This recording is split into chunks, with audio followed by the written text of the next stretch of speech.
ধৈর্যের উপদেশ দিয়েছে। বারাকাল্লাহু লানা ওয়া লাকুম ফিল কুরআনিল আযীম। আসসালামু আলাইকুম ওয়া রাহমাতুল্লাহ।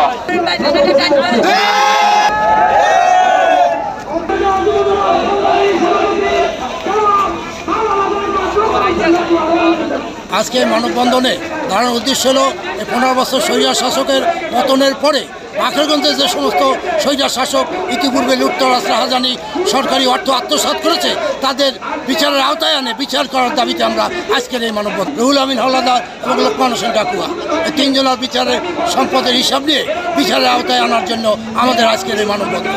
আমরা আমার বক্তব্যের শুরুতেই এই আন্দোলনের যেসব ছাত্র সমাজ যারা আন্দোলন করে তারা বুকে রক্ত দিয়েছে তাদের রুহের মাগফিরাত কামনা করছি। সাথে সাথে এই সরকার এই দেশটাকে একদম দুর্নীতির মাধ্যমে শেষ করে দিয়েছে। এই দেশের লোন হইল 99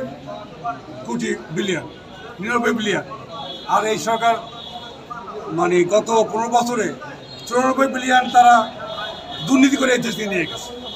মানে এই দেশের এমন কোনো সেক্টর নাই যা ধ্বংস না করছে। এই তাদের যারা বিভিন্ন উপজেলা জেলা এবং ইউনিয়ন পর্যায়ের যত লোকজন আছে সবাই দুর্নীতিগ্রস্ত। বিশেষ করে বাকেরগঞ্জের মানে গত 15-20 বছর থেকে তারা সংসদ সদস্য হয়ে আসছে তাদের প্রতি ইতিহাস আপনারা জানেন। রুহুল হাওলাদার তার কিছুই ছিল না, সে আজকে হাজার কোটি মালিক। নর্থ ইন্টার ওয়াইফ সে 2টা এখানে এমপি ছিল, মেয়র ছিল, সমস্ত টাকা পয়সা সব 40-60 ভাগ করে নিয়েছে। একটা পিয়ন নিয়োগ 7-8 লাখ টাকা নিচ্ছে। এরা লোকমান এবং আওয়ামী লীগ এবং জাতীয় পার্টি ভাগ করে নিচ্ছে। লোকমান ডাকুয়া সে মেয়র, সে নিজে মেয়র, নিজে কন্ট্রাক্টর, নিজে বিল দেয় এবং এই বিভিন্ন অবৈধ দোকানপাট করে এবং সারা বাংলাদেশে সারা বাংলাদেশ সমস্ত অনিয়ম দুর্নীতি করে সেও আজকে শত কোটির মালিক। এই লোকমান ডাকুয়া, রত্নাবিন এবং রুহুল আমিন হাওলাদারের এই দুর্নীতির তদন্ত এবং বিচারের দাবিতে এবং গ্রেপ্তারের দাবিতে আমরা তিন বৃহৎ রাজনৈতিক দল তার এক হয়ে ঐক্যবদ্ধ হবে। ইসলামিক আন্দোলন, জামাত ইসলাম এবং বিএনপি আমরা ঐক্যবদ্ধভাবে এই দুর্নীতির বিরুদ্ধে এখানে আমরা আন্দোলন নেমেছি।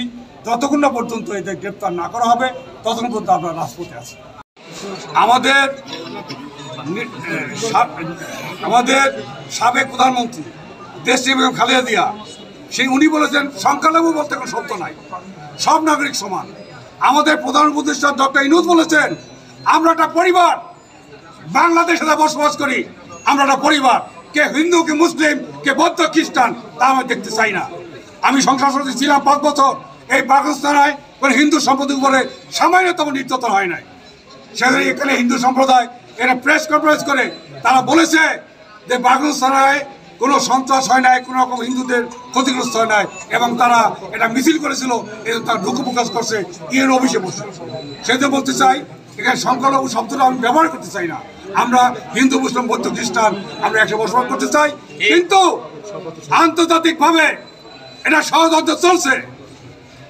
একটা দেশ আওয়ামী লীগের মাধ্যমে হিন্দু সম্প্রদায়ের উপর অত্যাচার নির্যাতন করে এই দেশের সরকারকে অস্থিতিশীল করার জন্য এবং বিদেশে ভাবমূর্তি নষ্ট করার জন্য এটা পায়তারা চালাচ্ছে। আমরা এটা রুখে দেব।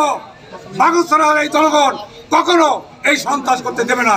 আমরা সবাই সমস্ত দলের পেশার এবং ধর্মের মানুষ এখানে শান্তিতে একসাথে বসবাস করবো।